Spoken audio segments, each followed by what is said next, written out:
नमस्कार, मैं रवीश कुमार। लोकसभा और राज्यसभा की कार्यवाही की तुलना आप नहीं कर सकते क्योंकि दोनों सदनों के नियम अलग होते हैं, स्थितियां अलग होती हैं। लेकिन इससे आपको एक अंदाजा मिलता है कि कार्यवाही के दौरान सदन के सदस्यों की स्पीकर से नोकझोंक चलती रहती है। राज्यसभा में ऐसा क्या हुआ कि बात सभापति के हटाने पर आ गई? इसे समझने के लिए इंडियन एक्सप्रेस में छपा डेरेक ओब्रायन का लेख आप पढ़ सकते हैं। डेरेक ओब्रायन तृणमूल कांग्रेस के सांसद हैं और विपक्ष के खेमे से आते हैं। जगदीप धनखड़ अगस्त 2022 में उपराष्ट्रपति बने। डेरेक ओब्रायन यह लेख दिसंबर 2022 में लिखते हैं। इस लेख में डेरेक ओब्रायन बताते हैं कि नोटबंदी के समय यानी मोदी सरकार के समय नियम 267 के तहत चर्चा हुई थी। तब वेंकैया नायडू उपराष्ट्रपति थे और राज्यसभा के सभापति। डेरेक ओब्रायन ने इस लेख में याद दिलाने का प्रयास किया है कि उसके बाद से कभी भी नियम 267 के तहत विपक्ष की मांग पर चर्चा नहीं कराई गई। इसी लेख में डेरेक ओब्रायन ने बताया है कि जब शंकर दयाल शर्मा राज्यसभा के सभापति थे तब उन्होंने 2 साल में 4 बार इस नियम के तहत चर्चा कराई। भैरव सिंह शेखावत जब राज्यसभा के सभापति थे तब उन्होंने एक ही साल में यानी 2004 में 3 बार नियम 267 के तहत चर्चा कराई। हामिद अंसारी जब उपराष्ट्रपति बने तब उन्होंने 2013 से 2016 के बीच नियम 267 के तहत 4 बार चर्चा कराई। जब पहले नियम 267 के तहत विपक्ष की मांग पर चर्चाएं होती रही हैं तो अब क्यों बंद सी हो गई हैं? क्यों नहीं हो सकती है? एक बार तो हो सकती है। क्या एक भी विषय चर्चा के लायक नहीं है जो विपक्ष नियम 267 के तहत मांग करता है? अदानी मामले में हर दिन सदन की कार्यवाही स्थगित हो रही है, लोकसभा की भी और राज्यसभा की भी। इससे बेहतर तो यही होता कि एक दिन चर्चा हो ही जाती उसी नियम के तहत जिसके तहत विपक्ष मांग कर रहा है। एक दिन में क्या जाता है? सदन चले सरकार का काम है, लेकिन लगता नहीं चलाने को लेकर सरकार विपक्ष से संवाद कर रही है, मोल भाव कर रही है। क्या अदानी के लिए सदन की कार्यवाही ठप कर दी जाएगी? कई सत्र समाप्त कर दिए जाएंगे, इसी तरह पानी में बहा दिया जाएगा? राज्यसभा में विपक्ष ने कई बार शिकायत की कि उनकी बात रिकॉर्ड पर नहीं जाती है। मल्लिकार्जुन खड़गे ने जब अदानी का नाम लिया तो अदानी का नाम रिकॉर्ड से हटा दिया गया। इस पर काफी चर्चा हुई कि क्या अब अदानी का नाम लेने पर रिकॉर्ड पर नहीं जाएगा? क्या ऐसी स्थिति आ गई है?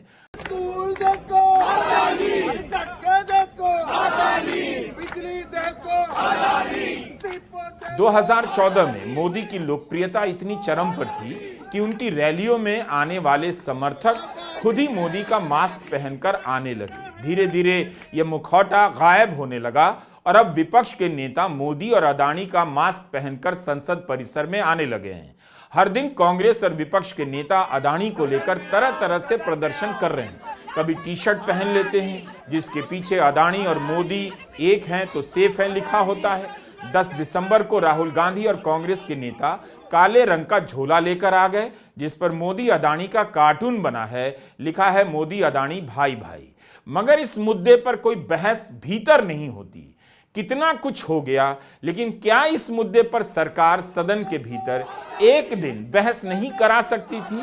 सदन चलाना तो उसी का काम है। अगर अदानी के मामले पर चर्चा हो जाएगी तो क्या बिगड़ जाएगा इस देश का और सदन के दोनों सदनों का? इस सत्र में आम आदमी पार्टी के सांसद संजय सिंह ने नियम 267 के तहत 11 बार नोटिस दिए हैं, लेकिन एक बार भी उनके नोटिस पर चर्चा स्वीकार नहीं की गई। राजद सांसद मनोज झा ने अपने पूरे कार्यकाल के दौरान 14 बार नियम 267 के तहत चर्चा कराने का नोटिस दिया, लेकिन कभी स्वीकार नहीं हुआ। इस बार ऐसा क्या हुआ?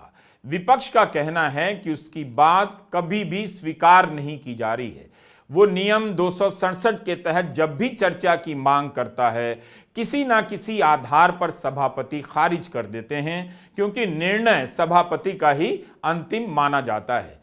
यही नहीं, विपक्ष की यह भी शिकायत है कि उनकी बातों को रिकॉर्ड से काफी बड़ी संख्या में हटाया जाने लगा है। Honorable members, what we are doing is a spectacle to people's absolute distress. Nothing is going on before.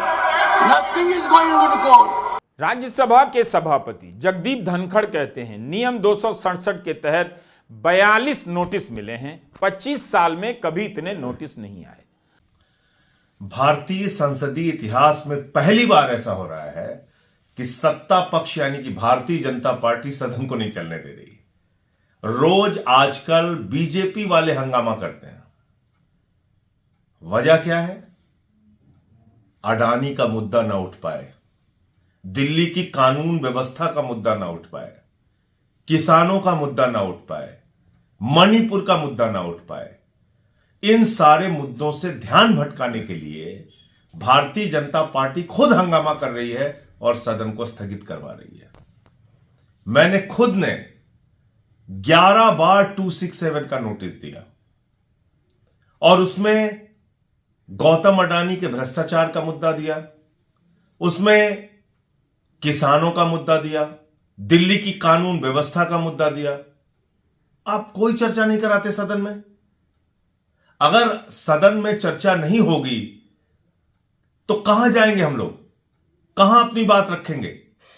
लोगों ने किस अपेक्षा के साथ हमें संसद के अंदर भेजा है? क्या चुपचाप खामोश बैठने के लिए? सारी जुल्म और जाति को बर्दाश्त करने के लिए? 1.5 साल से मणिपुर जल रहा है, हम उसकी आवाज नहीं उठा सकते सदन में? तो इसलिए मुझे लगता है कि जो बार बार हम लोग कह रहे हैं कि देश के संविधान में, लोकतंत्र में और इस देश की एकता में भारतीय जनता पार्टी को यकीन नहीं है। वो देश को तोड़ना चाहते हैं, बांटना चाहते हैं, नफरत फैलाना चाहते हैं और अपने चंद दोस्तों को लाभ पहुंचाना चाहते हैं। अगर इस बात से आपत्ति है तो क्या यह सवाल जायज नहीं कि सदन में उनके कार्यकाल में इस नियम के तहत एक बार भी चर्चा क्यों नहीं हुई? 42 नोटिस आए हैं और अगर एक बार भी चर्चा नहीं होती तब सवाल इस पर भी होगा कि चर्चा क्यों नहीं हो रही। दिल्ली कोचिंग कांड पर जब बीजेपी ने नियम 267 के तहत नोटिस दिया तब तो उसे स्वीकार कर लिया गया, लेकिन जब विपक्ष अपने किसी मुद्दे पर नियम 267 के तहत नोटिस देता है उसे स्वीकार नहीं किया जाता। सभापति का यही पक्ष छपा है कि वे मेरिट पर ही स्वीकार करते हैं और मेरिट के आधार पर ही अस्वीकार करते हैं। हर मुद्दे और हर नोटिस के स्वीकार किए जाने और अस्वीकार किए जाने को एक साथ आप नहीं देख सकते, लेकिन जब विपक्ष की तरफ से नोटिस के बाद नोटिस को अस्वीकार किया जाएगा तब एक सवाल तो उठेगा ही कि आखिर विपक्ष का ही नोटिस क्यों बार बार रिजेक्ट हो रहा है और हर बार रिजेक्ट हो रहा है। इसी मानसून सत्र में कांवड़ यात्रा के रास्ते पर दुकानदारों से मालिक और स्टाफ का नाम लिखने का आदेश आया। तब विपक्ष ने नियम 267 के तहत इस पर चर्चा की मांग की और वो चर्चा कांवड़ यात्रा के दौरान ही की जा सकती थी, मगर अस्वीकार हो गया। सभापति धनखड़ ने यह कहते हुए खारिज कर दिया कि यह नोटिस ना तो 267 के नियमों के अनुरूप है और ना ही चेयर के आदेश के। इसी तरह 2023 के मानसून सत्र के दौरान विपक्ष नियम 267 के तहत मणिपुर पर चर्चा चाहता था और प्रधानमंत्री का जवाब भी, लेकिन उसे भी स्वीकार नहीं किया गया। इसी मांग पर जब सभापति धनखड़ और तृणमूल कांग्रेस के सांसद डेरेक ओब्रायन के बीच बहस होने लग गई तब सभापति ने उनके निलंबन की मांग कर दी और सदन के नेता पीयूष गोयल ने उनके निलंबन का प्रस्ताव भी पेश कर दिया। प्रस्ताव पर मतदान नहीं हुआ, लिहाजा डेरेक ओब्रायन निलंबित नहीं हुए। 2023 के शीतकालीन सत्र में सभापति जगदीप धनखड़ ने चीन के साथ चल रहे बॉर्डर के मुद्दे पर और महंगाई के मुद्दे पर भी नियम 267 के नोटिस को स्वीकार नहीं किया। सभापति का निर्णय अंतिम माना जाता है। टेलीग्राफ की यह खबर है 2017 की। तब अरुण जेटली राज्यसभा में नेता सदन थे। उनकी राय ही सरकार की राय है। उन्होंने कहा कि चर्चा में आने के लिए, टीवी की चर्चा में आने के लिए नियम 267 के तहत नोटिस दिए जा रहे हैं। सदन के आसन को इस बारे में कुछ व्यवस्था बनानी चाहिए। यह बयान है विपक्ष के उस नेता का जिनका जीवन ज्यादातर विपक्ष में बीता और बीजेपी ने भी अपने लंबे समय की भूमिका के दौरान, विपक्ष की भूमिका के दौरान नियम 267 के तहत नोटिस दिए ही होंगे। और अब बीजेपी के नेता इस तरह की बात कर रहे हैं कि चर्चा में आने के लिए नियम 267 के तहत नोटिस दिए जा रहे हैं। लेकिन क्या ऐसी व्यवस्था बना दी जाए कि किसी भी मुद्दे पर इस नियम के तहत जब भी मांग हो स्वीकार ना हो। सभापति जगदीप धनखड़ को 42 नोटिस मिले, क्या उनमें से कोई भी मुद्दा चर्चा के लायक नहीं था? इसी पर चर्चा हो जाए। लेकिन अविश्वास प्रस्ताव में आरोप और भी लगाए गए हैं। एक आरोप है कि सभापति विपक्ष के सदस्यों के साथ काफी टोका टोकी करते हैं और रिकॉर्ड पर आने नहीं देते। 9 दिसंबर को जब मोदी सरकार के स्वास्थ्य मंत्री जेपी नड्डा सोनिया गांधी पर निजी आरोप लगा रहे थे, तब विपक्ष ने हंगामा कर दिया। उस समय सभापति ने कहा कुछ भी रिकॉर्ड पर नहीं जाएगा। रिकॉर्ड पर क्या जाएगा यह उन्हीं का निर्णय होता है। लेकिन विपक्ष इस बात को लेकर भी सवाल उठा रहा है। वो बहुत ही चिंताजनक है, वो बहुत ही चिंताजनक है जिसकी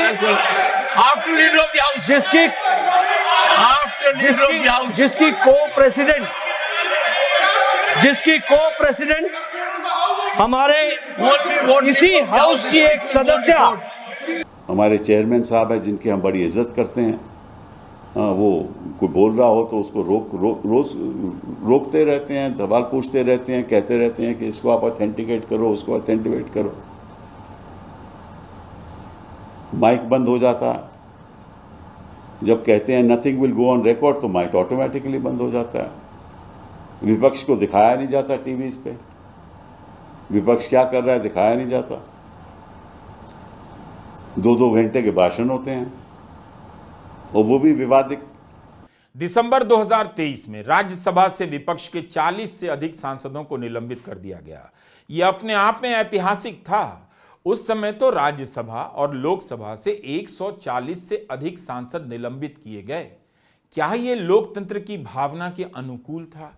क्या इतनी बड़ी संख्या में सांसदों का निलंबन किया जाना सरकार को चिंतित नहीं करता है कि इस तरह से अगर विपक्ष के सांसद निलंबित किए जाएंगे तब जनता के बीच सदन को लेकर क्या छवि बनेगी, सरकार की क्या छवि बनेगी? उपराष्ट्रपति बनने से पहले जगदीप धनखड़ पश्चिम बंगाल के राज्यपाल थे। आप उस समय की खबरों को निकाल कर देखिए। उनके कार्यकाल के दौरान आए दिन ममता बनर्जी की सरकार और जगदीप धनखड़ के कार्यालय के बीच तनाव की खबरें आती रहती थीं। 2021 में ममता बनर्जी ने उन्हें पद से हटाने को लेकर 3 पत्र लिखे। ममता बनर्जी ने धनखड़ पर आरोप लगाया कि वे विधानसभा द्वारा पारित बिलों को मंजूरी नहीं देते, बार बार मुख्य सचिव और अन्य अधिकारियों को राजभवन बुलाते हैं और फाइल क्लियर नहीं करते। दोनों तरफ से अक्सर ट्विटर पर एक दूसरे के बीच एक दूसरे के खिलाफ टिप्पणियां आने लगी थीं और आखिर में ममता बनर्जी ने राज्यपाल जगदीप धनखड़ को ब्लॉक कर दिया। ममता बनर्जी इस बात पर भी नाराज हो गईं कि धनखड़ ने उन्हें राजभवन आकर निजी रूप से अपडेट देने के लिए कहा था। कांग्रेस महासचिव राज्यसभा सदस्य जयराम रमेश का कहना है कि माननीय सभापति सदन चलाने में पक्षपात करते हैं। इसके कारण इंडिया ग्रुप के सभी घटक दलों के पास उनके खिलाफ औपचारिक रूप से अविश्वास प्रस्ताव लाने के अलावा कोई विकल्प नहीं बचा था। इंडिया की पार्टियों के लिए यह बेहद ही कष्टकारी निर्णय रहा है, लेकिन संसदीय लोकतंत्र के हित में यह अभूतपूर्व कदम उठाना पड़ा है। यह प्रस्ताव अभी राज्यसभा के सेक्रेटरी जनरल को सौंपा गया है। दोनों ही सदनों में विपक्ष का आरोप है कि कई कानून विपक्ष को सुने बिना, मौका दिए बिना पास कर दिए गए और रिकॉर्ड भी है। ऐसी तमाम खबरें छपी हैं कि कई कानून बिना चर्चा के या बेहद कम से कम चर्चा के पास कर दिए गए। जरूरी है कि सदन कैसे चलता है, लोकसभा की कार्यवाही कैसे चलती है, राज्यसभा की कार्यवाही कैसे चलती है, आप दर्शक इन बातों पर भी ध्यान दें, वरना एक दिन आपका भी चलना फिरना बंद हो जाएगा। नमस्कार, मैं रवीश कुमार।